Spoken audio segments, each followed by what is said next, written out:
სოფელი ბურმა საქართველოს სომხეთის საზღვრისპირა ზოლში მდებარეობს. ბოლო 10 წელია აქაურების სომხეთს საზღვრის უკანონოდ დარღვევაში ადანაშაულებენ.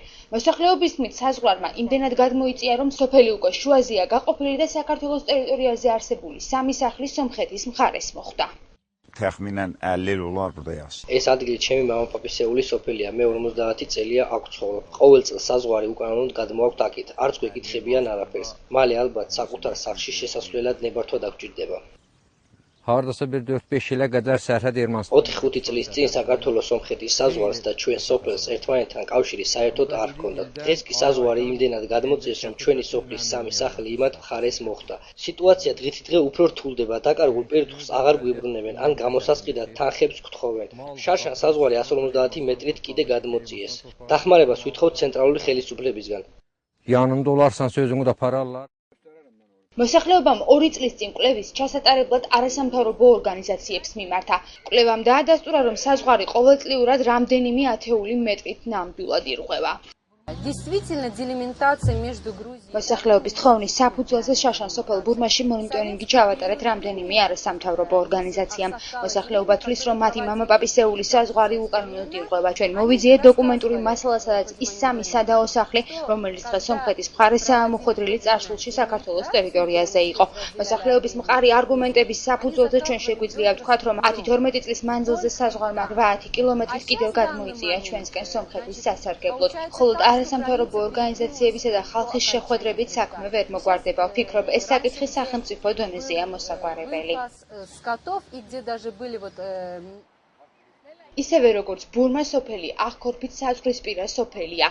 ერთი განსხვავებით, აქ მთლიანად სომხური მოსახლეობაა დასახლებული. თუმცა სომხური მხარისთვის ეს ბევრს არაფერს ნიშნავს. როგორც აქაურები ამბობენ, მათთვის ყველაფერი აკრძალულია. ამის გამო კი სოფლის დაცლის საშიშროებაზეც საუბრობენ.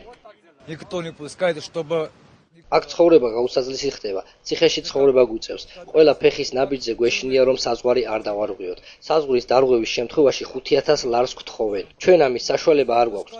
ზამთარში ტყეში ვერ შევდივართ, რომ შეშა მოვიმარაგოთ. ყველგან ავტომატიანი მესაზღვრეები დგანან. სოფელ ბურმას სხვა დატვირთვაც აქვს. სწორედ ამ ადგილიდან სასმელი წყლით მარნეულის მუნიციპალიტეტში ერთ-ერთი ყველაზე დიდი დასახლებული ადგილი სადახლო მარაგდება. აქაურების თქმით, დღეს წყლის მილები უკვე სომხეთის მხარეს მოხვდა. დაზიანების შემთხვევაში კი სერიოზულ პრობლემასთან ექნებათ საქმე. თუმცა როგორც მარნეულის სოფწყალში აცხადებენ, პრობლემა სამუშაოების ჩატარებასთან დაკავშირებით ჯერ არ შექმნიათ. სამომავლოდ კი მილები საქართველოს ტერიტორიაზე გადმოტანას გეგმავენ. 73 წელია აქ ცხოვრობ. მახსოვს, საზღვარი ადრე მთებში იყო. დღეს კი როგორც ხედავთ, სოფელი უკვე შუაზეა გაყოფილი და საზღვარი ჩვენს სახლებს შორის გადის. სასმელი წყლის მილები სათავეს ახლანდელ სომხეთის ტერიტორიიდან იღებს, რაც ადრე ჩვენი იყო. ამის გამო ხშირად პრობლემები გვექნება. ჩვენ ალტერნატიულ გზებსაც ვეძებთ ჩვენი კუთხით, წარმომარაგების კუთხით. ჩვენ გვაქვს გარკვეული წინადადებები, რომელსაც ადგილზე ვამუშავებთ მოსახლეობასთან ერთად.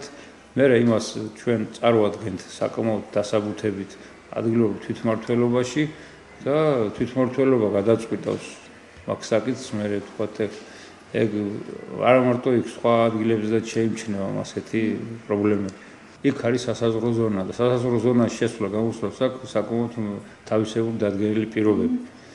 და თუ საჭიროება დადგება მაგისი, ვიმედოვნებ, რომ აქ საკითხში ჩაერევიან საგარეო საქმეთა სამინისტრო, საზღვარგარეთის დეპარტამენტი და ბუნებრივია ჩვენი მხრიდანაც და მათი მხრიდანაც მაქვს იმედი, რომ მაგას არ ექნება, თქვათ, რაღაც დაუძლეველი ბარიერი არ იქნება. აქაურების საკითხი სახელმწიფო დონეზე დაყენებას გეგმავენ. წინააღმდეგ შემთხვევაში ფიქრობენ, რომ შეზღუდვების გამო სასაზღვრო ზოლში არსებული სოფლები მალე აღარ იარსებებს. თუმცა იმის გამო, რომ მათი პრობლემებით ბევრი ორგანიზაცია დაინტერესდა, ფიქრობენ, რომ ძირძველი ფესვების შენარჩუნებას შეძლებენ.